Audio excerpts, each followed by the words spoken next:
হয়েছে, এই দায় কে নেবে? অবশ্যই হলের প্রভোস্ট, হলের প্রশাসন, সবাইকে নিতে হবে আমার পরীক্ষা খারাপ হওয়ার দায়িত্ব, তাই না? ঠিক। তারপরে আমি ওই দিন গুরুতর অসুস্থ হওয়ার পরে আমার কোনো বন্ধু বান্ধব ওইভাবে আমি কাউকে পাচ্ছিলাম না যে আমাকে হলে নিয়ে, কারণ তারপরে সবাই অসুস্থ, সবার কাজ আছে, ক্লাস আছে, কেউ কি সবার জীবন বাদ দিয়ে আমাকে দেখবে এসে। তারপরে কয়েকজন ফ্রেন্ড এসে আমাকে নিয়ে যায়, সেখানে যাওয়ার পরে আমি তো সেন্সে ছিলাম না। অবশ্যই আমার যে জিনিসগুলো কেনা লাগে, আমার জন্য কলেজের স্যালাইন নেওয়া লাগে, তারপরে অনেক ওষুধ কেনা লাগে, সেগুলো একটাও মুর্তজা মেডিকেলে পাওয়া যায় না। আমাদের অসুস্থতার জন্য আমরা প্রত্যেক পরীক্ষার আগে, প্রত্যেক ভর্তির আগে আমরা স্বাস্থ্য খাতে আমরা টাকা দিয়ে থাকি। তাহলে এই টাকাগুলো কোথায় যায়? আমার প্রশ্ন হল প্রশাসনের কাছে, সবার কাছে, যে আমি যে 500 টাকা এক্সট্রা দিয়ে আমি যে 700 টাকা আমি যে টাকা গুলো দেই, এই টাকাগুলো কোথায় যায়? আমার যে প্রেসক্রিপশন করা হয়েছে, আমি যে ওষুধ কিনছি বাইরে থেকে, কেন আমার কেনা লাগবে বাইরে থেকে ওষুধ? এই টাকাগুলো আমি আমার বন্ধুকে এখন দিতে পারি নাই কেন? এই টাকা আমি কোথায় পাবো? কোথা থেকে আমি এই টাকা দিব? এই যে আমার পরীক্ষা খারাপ হয়েছে, এই যে আমার টাকা গেছে, অর্থদণ্ড, এর দায় কার? প্রশাসনের দায় আছে।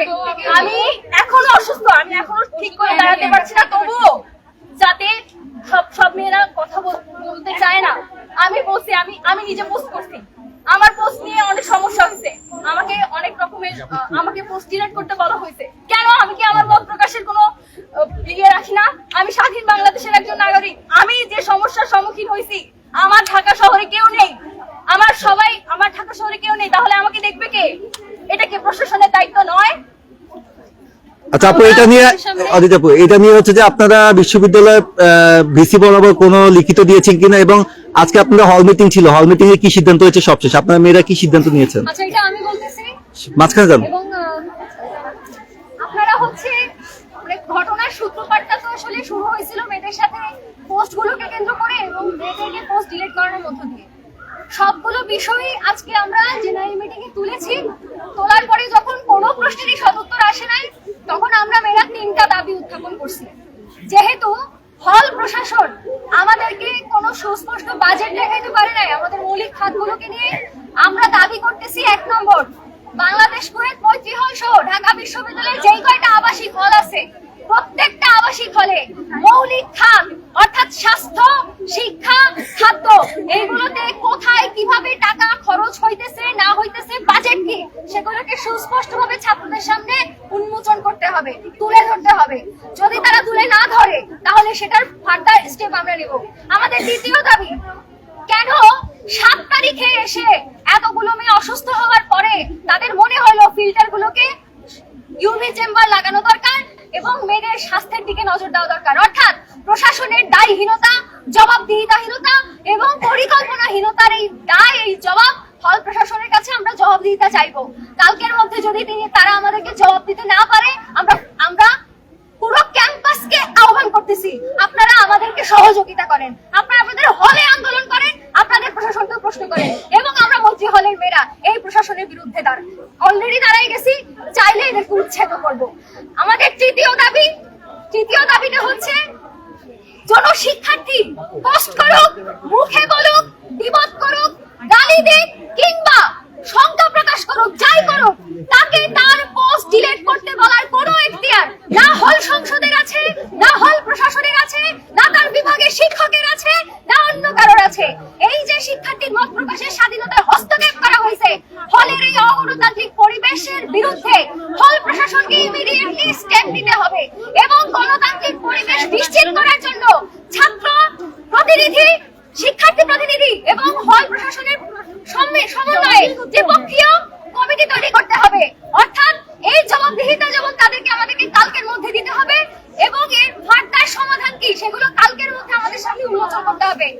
আমরা মৈত্রী হলের মেয়েরা এখানে উপস্থিত, কালকের মধ্যে যদি এই 3টি দাবি একটারও কোনো যোগ্য সমাধান তারা আমাদের সামনে উত্থাপন করতে না পারেন, যেটা আজকেই তারা পারেন নাই, আমরা কালকে তাদের পদত্যাগের দাবি করব, ইনক্লুডিং হল সংসদ, ইনক্লুডিং হল প্রশাসন।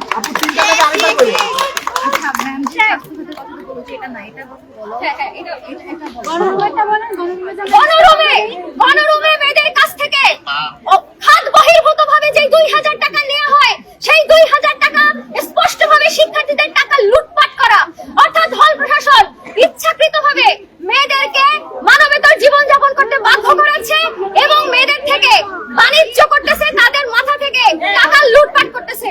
আমরা চাই আমাদের যে 3টি দাবি সেটা আমরা আবার স্পষ্ট করে বলে আজকের প্রেস কনফারেন্স এখানে শেষ করব। সেটা হচ্ছে 1 নাম্বার, মৈত্রী হলের মৌলিক খাত, স্বাস্থ্য, শিক্ষা এবং খাদ্য অর্থাৎ ক্যান্টিনের যে সংকটগুলো যা যা আছে সবগুলোর পেছনে এতদিন পর্যন্ত হল সংসদ এবং প্রশাসন কি কি সমাধান করেছেন সেগুলো ঠিক করা এবং এই মৌলিক খাতে যে বাজেট সেই বাজেটকে সুস্পষ্ট করা। 2 নম্বর দাবি হচ্ছে হল প্রশাসনের এতদিনকার যেই জবাবদিহিতাহীনতা, দায়হীনতা এবং পরিকল্পনাহীনতার কারণে এত মেয়ে অসুস্থ হইল, সেই দায়ের জবাব তাদেরকে দিতে হবে। 3 নম্বর দাবি হচ্ছে কোন শিক্ষার্থী, কোন কর্মচারী, কোন ব্যক্তি তার মতামত প্রকাশ করলে তার মতামতকে ডিলেট করার জন্য প্রেসারাইজ করা যাবে না। কেউ যদি প্রেসারাইজ করে তার বিরুদ্ধে আইনগত ব্যবস্থা নিতে হবে, অর্থাৎ হলে গণতান্ত্রিক পরিবেশ নিশ্চিত করার জন্য অবিলম্বে আইনগত স্টেপ আপনাদেরকে গ্রহণ করতে হবে। এই 3টি দাবি আগামীকালকের মধ্যে যদি আমরা জবাব না পাই তাহলে আমরা সংসদ এবং প্রশাসন দুইজনেরই পদত্যাগ চাই। আর আমাদের এই হচ্ছে আমাদের অনেক ধন্যবাদ, আপনারা আসছেন এবং আপনাদেরকে আমরা জানাবো আমাদের পরবর্তীতে প্রশাসন কি উত্তর দিবে। Thank you.